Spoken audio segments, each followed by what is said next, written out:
Can drug cheats be allowed to compete and be informants? Apparently, yes, according to USADA, the national anti-doping watchdog of the United States. On Wednesday, Reuters reported on a spiraling clash between USADA and the World Anti-Doping Agency, WADA, over the U.S. tactics of allowing at least 3 drug cheats to compete in exchange for them being informants on others. WADA and USADA have both issued statements following the report. WADA said the cases were uncovered between 2011 and 2014, but it was only informed in 2021, and the agency did not sign off on the practice.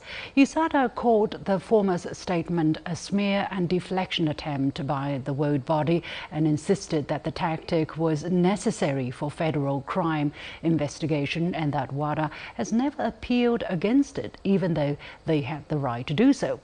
Who is truly at fault here? Have international rules on violation and transparency been upheld? And what is fueling this escalating dispute?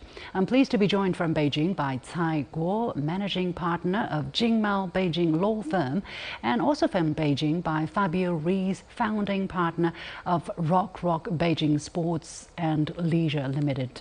Welcome to The Point. So the idea of the story, and we only know limited details by now, is that on Wednesday, WADA said that USADA broke the global code by letting several athletes it had caught cheating between 2011 and 2014 go undercover and continue competing without prosecution. All of this in exchange for information on other violators and drug-related crimes.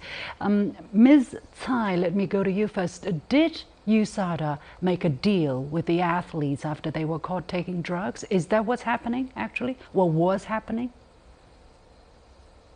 Yes, I think that is essentially what's mirrored the practice usually we found in the US law, which we can say it's like the perpetrator can actually engage in bargaining with the law enforcement, police, or prosecutor to act as a whistleblower or undercover agents in exchange for more lenient treatment. So that is what usually happened in the U.S. domestic context. Apparently, we found the U.S. often engaged in bringing in its own domestic practice in criminal investigation into the anti-doping practice that everyone has to follow the road code. Mr. Rees, what is your reading of what happened? Who may have been involved? Here we know at least 3 athletes, one of them high-profile one, and how serious their doping cases might have been. Yeah, frankly speaking, I don't know the details. I just know what media reports have reported so far, international as well as Chinese ones. And apparently, I totally agree with what Ms. Cai just said. I mean, it looks as if some kind of deal making was going on, and there has been some special treatment, let me say, for these potential whistleblowers. And yes, this is definitely a practice which apparently is legal in the United States, but which should not be applied on an international scale. And especially since WADA is an entity which is neutral, and it is, I mean, its existence is based on a consensus of all nations that its ruling should be transparent and, let me say, on a higher level than national rulings. Well, this, I mean, the United States, of course, has the right to follow its own domestic practices and laws and regulations, but it's signed up to WADA's code. It's, you know, part of the international governance. So shouldn't it follow the rules that everyone else is following as member of the WADA in terms of how to handle violation cases, in terms of disclosure, in terms of sanction, punishment? Ms. Cai. So I think what happened here is, you know, as it's quite similar to what had happened to the Chinese cases that U.S. pointed its finger to, because I believe that the WADA code was silent in whether it allows or prohibits such practice of using this deal making in the prosecution of doping cases. So I guess the USADA was quite insistence on its stance, because this is what WADA was not prohibiting in its code. So it is entirely legal for it to pursue its own domestic practice, but apparently it's contradictory to what WADA interpreted its code. So that's how the clashes started. Well, you're basically assuming that the USADA or relevant authorities had little idea about the rules, but I'm sure they know the rules, they read the rules, they sign up to the road. They should know, right, Ms. Tsai?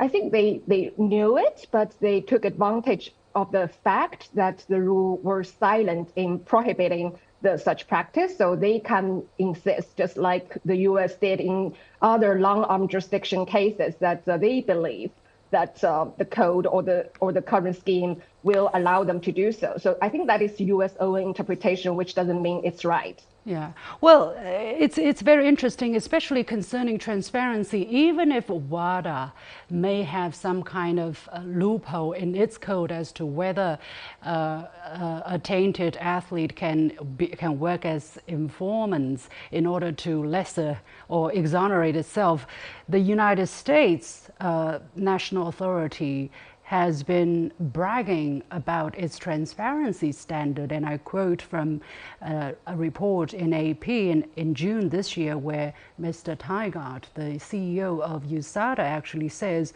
"We did what the rules require us to do in all positive cases." He said, "We can take comfort that justice was served and transparency as required by the rules was achieved." And the report also says USADA insisted it has followed the rule book in all of those cases, including making public any violation, even if it did not result in a penalty. Mr. Rees, do you see a contradiction? Because clearly, to me, there's a stark contradiction between how they're handling the violation cases and those who should have been sanctioned, and how they're claiming. There seems to be a contradiction, definitely. So there is no doubt about that. Unfortunately, these things happen all the time, and they happen all around the world. This is also a fact. I mean, rules are there which theoretically are valid for everybody, but then there are different interests and different entities who have their own agenda, and they claim to stick to the rules, but in the end, when they can, they definitely put their own interests first. So what should happen here then, if there is such a dispute? And by the way, USADA did not contest the facts that WADA has pointed out that at least 3 athletes were caught doping between 2011 and 2014, and USADA did not take action against them, did not sanction them, and only inform WADA in 2021, which is 10 years later. So who can decide whether these cases should be prosecuted, whether we will go to the appeals court in Switzerland, Ms. Tsai?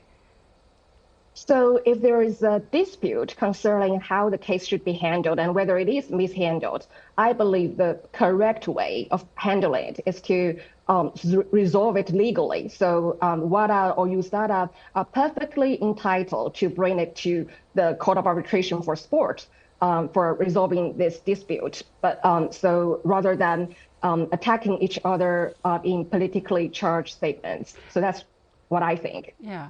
Well, the problem is, and Mr. Rees, let me go to you. The USADA is or many people in the United States are nothinging WADA. They are saying WADA is biased, so they are not respecting WADA's neutrality. They want to stop funding. They want to give the president the power to stop funding WADA, and they want to have their own domestic law overriding international rules in terms of prosecution when it comes to doping. So it seems that the United States wants to take the matter in their own hands. I don't think so. I think, I mean, there might be comments from individuals who maybe air this kind of opinions and whatever, but this is happening all the time everywhere. I totally agree with Ms. Tsai's opinion. I mean, that this thing can be perfectly handled in a very open and transparent way legally. There are entities who are in charge of handling this kind of things. And I think WADA is an internationally entitled agency, which is definitely also able to bring these things forward. I mean, the US are signatories to the WADA code and so on. So I think there might be some individuals who see their national interest or the national pride or whatever hurt by these accusations.